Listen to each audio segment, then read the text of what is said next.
इसी टॉपिक को आज हम आगे बढ़ाते हुए जो बता रहे थे कि फूड सिक्योरिटी इन इंडिया की खाद्य सुरक्षा भारतवर्ष में, इसमें हम लोगों ने चर्चा की थी 3 वर्ड्स के बारे में। एक अवेलेबिलिटी एंड एक दूसरा एसेसिबिलिटी और तीसरा एफोर्डेबिलिटी। तो इसमें तीनों में हमने देखा कि पहला जो है वो खाद्यान्न उत्पादन का वह भाग, वह मात्रा उसकी जो सरकार के स्टॉक में 1 साल का जो भी रहता है उससे है, और साथ ही साथ ये उपलब्ध रहता है। यानी संपूर्ण देश में जो 1 साल के अंतर्गत अनाज का उत्पादन होता है और सरकार के स्टॉक में जो जमा रहता है उससे तात्पर्य है। यानी अनाज उत्पादित होकर सरकार के गोदाम में, स्टॉक में जमा रहता है 1 वर्ष का, पिछले 1 वर्ष का, तो उससे हम, क्योंकि आगे जो फर्दर कमिंग प्रोडक्शन होने वाला है फूड्स का, अनाज, फूड्स एंड ग्रेन्स का, तो वो अभी तो निश्चित है।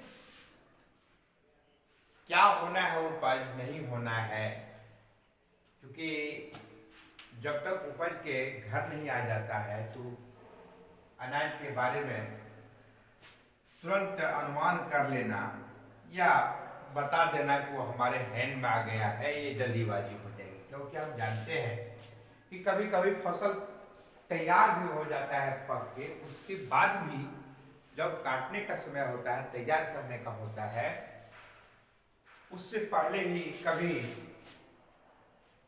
विषम परिस्थिति उत्पन्न हो जाती है, प्राकृतिक आपदा हो जाती है, जिसके कारण फसल पक के तैयार हो जाता है, उसको कटाई करके घर में रखने की स्थिति भी नहीं बन पाती है और सारा अनाज, फसल बर्बाद हो जाता है। इसीलिए ये उपलब्धता से तात्पर्य है कि सरकार के गोदाम में जो स्टॉक के रूप में पिछले 1 साल का होता है उससे होता है।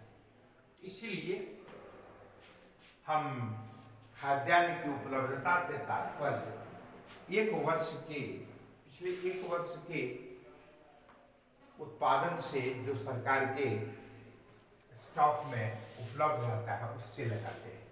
दूसरा है एसेसिबिलिटी, यानी पहुंच।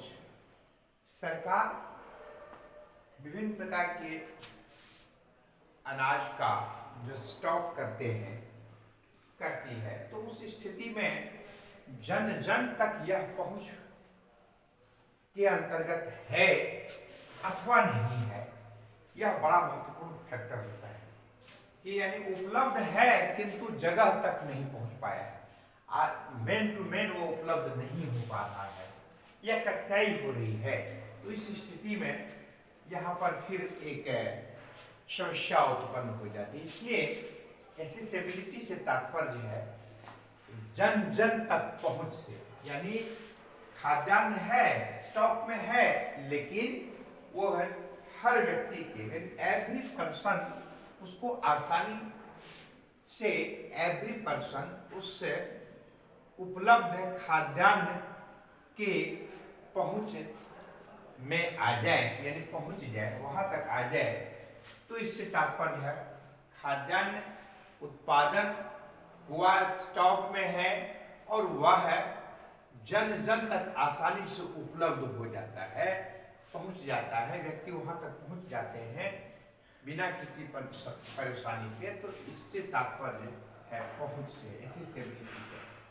और तीसरा है जो बहुत महत्वपूर्ण है, वह है yes both are already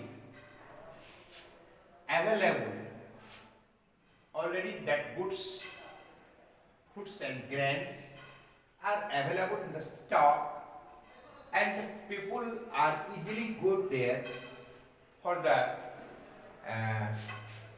taking that foods and grains which is required. And next one is affordability. That is the most important. That if both factors are already present, then next factor is people have no money. Then how can they buy it? So that is why it is necessary to they must have capacity or enough money to buy sufficient, safe and nutritious foods. यानी अधिक से अधिक पर्याप्त मात्रा में उनके पास क्षमता हो, धन हो, रुपये पैसे हो, जिससे वो व्यक्ति आसानी से उस सामग्री को जिसकी आवश्यकता है, रिक्वायरमेंट्स है, उसको वो पर्याप्त मात्रा में वो खरीद सके. It means it indicates the capacity of that all those concerning persons who are eager to get to this type of foods and grains. यानी व्यक्ति जो अपनी आवश्यकता अनुसार ये खाद्य पदार्थ को प्राप्त करना चाहता है, वस्तु उपलब्ध है, उस वस्तु को की पहुंच तक व्यक्ति आसानी से आ जा रहा है, तो तीसरा जो फैक्टर है उस वस्तु को खरीदने का, उस वस्तु को प्राप्त करने का, तो कैसे प्राप्त हो, तो उसके पास में पर्याप्त रुपये हो, धन हो, ताकि अपनी न्यूनतम जो रिक्वायरमेंट उसका है उनको वह आसानी से खरीद सके. और यानी व्यक्ति जन जन तक सेफ एंड न्यूट्रियस गुड्स, यह नहीं कि जैसे तैसे किसी तरह से पेट भरने मात्र के लिए सारा गला भी सामान यदि उपलब्ध हो जाता है तो चलो भाई ले लेना है, ऐसा नहीं. यानी न्यूट्रियस फूड्स जो for the survival of human being it is necessary.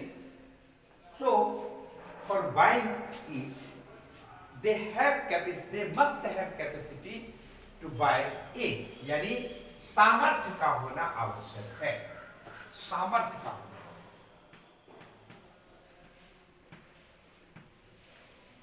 सामर्थ्य का होना आवश्यक है. तो इस तरह से आपने देखा कि अवेलेबिलिटी, एक्सेसिबिलिटी एंड अफोर्डेबिलिटी तीनों फैक्टर ये आवश्यक होता है इसके लिए. इसके बाद क्या है कि अब है कि फूड्स इंस्टीट्यूट क्या है, यानी खाद्य असुरक्षा क्या है. खाद्य असुरक्षा से तात्पर्य है कि वस्तु का, खाद्यान्न का समय पर उपलब्ध नहीं होना या व्यक्ति के पहुंच से बाहर होना, या फिर व्यक्ति को उस वस्तु को प्राप्त करने की जो चाहत है उसके पास कैपेसिटी का न होना, सामर्थ्य का न होना. इसका मतलब यही होता है. ऐसी स्थिति में उसे खाद्यान्न के मामले में असुरक्षित माना जाता है, यानी खाद्य असुरक्षा. तो खाद्य असुरक्षा सामान्यतया कमजोर तबके के लोगों के बीच में देखने को मिलता है.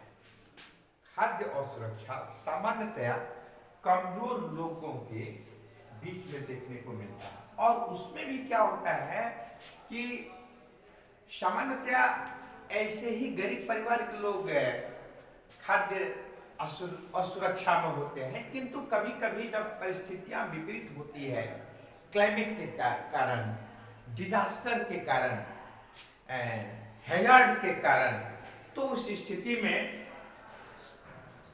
प्रायः अधिकांश लोग इस दायरे में आ जाते हैं।